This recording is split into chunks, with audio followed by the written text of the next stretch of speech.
Because unless we know what is normal, we will not be able to diagnose what is abnormal. So we should know what is the normal tissue histology and how the normal findings differ from the pathological findings. So I basically in this talk I'll focus on that. I'll focus more on the normal, and then in the subsequent session we will move on to abnormal. So the learning objective of my talk will be to recognize anatomical and histological landmark of cervix, to define what is squamocolumnar junction, and importantly transformation zone, because it is the area where all the nasty things happens, and understand changes that occur during reproductive life and metaplastic process, and we will touch upon the terminologies used in colposcopy.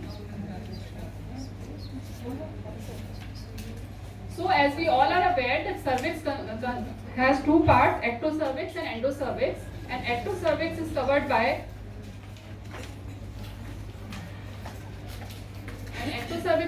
by squamous epithelium, which is mature or atrophic, and columnar epithelium, it lines the endocervix, and at times it might climb onto the ectocervix in form of ectropy or ectropion.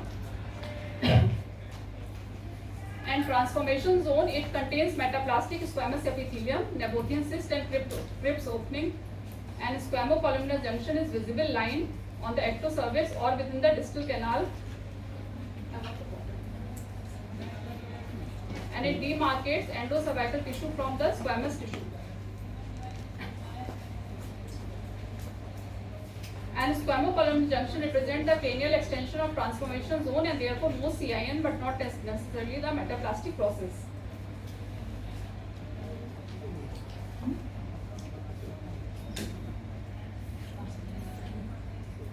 So we know that ectocervix is covered by stratified epithelium, which is consists of multiple layers, and the characteristic of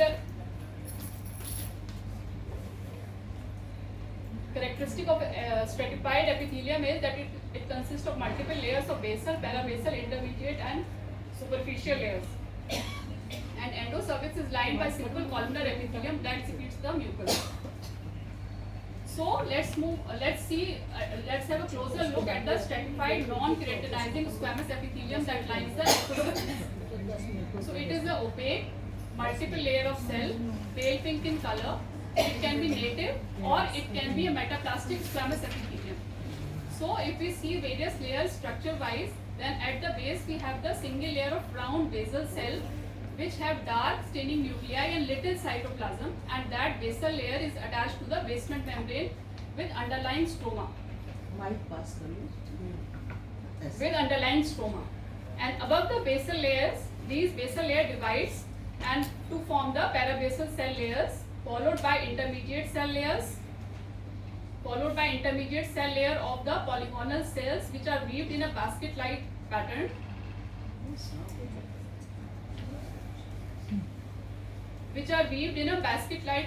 Followed by superficial cell, and then the superficial layer of exfoliating cell. So the point to be taken is that as we move on from the basal to superficial layer, the cells progressively increase in size with subsequent reduction in the size of the nucleus. So this histological features we should be clear about before we proceed on to colposcopy. So this is how the histological picture of the stratified squamous epithelium looks like, and it's important to note is that this is the stratified squamous epithelium and below is the stroma. So sometimes the stromal projections called papillae, they are insinuated in between the stratified squamous epithelium, and this part of epithelium which projects is known as the retipex. Now, so the squamous epithelium, the important to note is squamous epithelium, it is pinkish in color because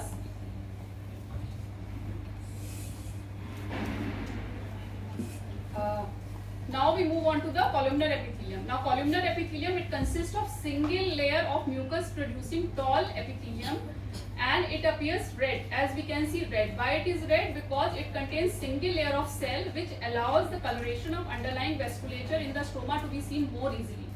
And the junction where the squamous epithelium meet this columnar epithelium, this is known as squamocolumnar junction.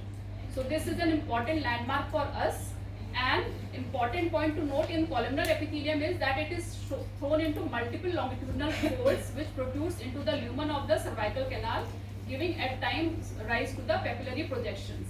And it forms several invagination into cervical stroma, resulting in formation of endocervical crypts. So these crypts, as we described, these crypts may traverse as far as 5 to 8 millimeter from the surface of the cervix, and when we apply acetic acid and see under magnification, the columnar epithelium appears like grape-like or sea anemone in appearance. An important point to note is that glycogenation and mitosis, they are absent in columnar epithelium. That's why if we do iodine stain, it will stain negative. Columnar epithelium will not take up iodine stain because of the absence of glycogenation, and there will be no change in color with iodine application. So that is a demarcating point, that no iodine uptake in columnar epithelium in contrast to iodine uptake by squamous epithelium. Now let's move on to this entity that we frequently encounter in our clinical practice, ectropion. So important to note is that it is a normal clinical variant. What is ectropion? Ectropion is eversion of columnar epithelium onto ectocervix when cervix grows rapidly and enlarges under the influence of estrogen. After menarche or during pregnancy, the columnar epithelium climbs over the squamous epithelium. And that columnar epithelium, when it climbs over the squamous epithelium, it undergoes metaplastic changes. It converts into the squamous epithelium, and that gives rise to formation of the new squamocolumnar junction. And that area between the original squamocolumnar junction and the new squamocolumnar junction, that is known as the transformation zone. And that is the area where we have to look for all the changes that occurs, which can lead to precancerous lesions later on. So, just to have a look at the pathophysiology, that everted columnar epithelium, it undergoes metaplasia. Why does it undergoes metaplasia? Because when the everted columnar epithelium, it is a single layer cell, when it comes in contact with the acidic vaginal pH of the epithelium, then the mucus secretion over it is displaced, and it undergoes firstly immature metaplasia, that is converted to mature metaplasia later on.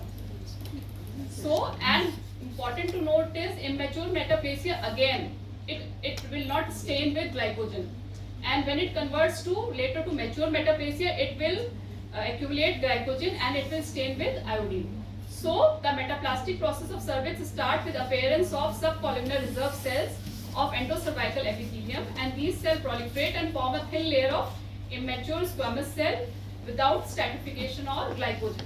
So columnar epithelium climbs on squamous epithelium, then it undergoes firstly immature metaplasia followed by mature metaplasia. So the metaplasia is, as discussed, that replacement of one type of epithelium by another, and this leads to formation of new squamocolumnar junctions. So important point in immature squamous epithelium is that cells have little or no stratification. Later on, as gradually it will mature, it will subsequently acquire further layers and it will become stratified. And cells do not produce glycogen and hence do not stain brown or black with Limon's iodine.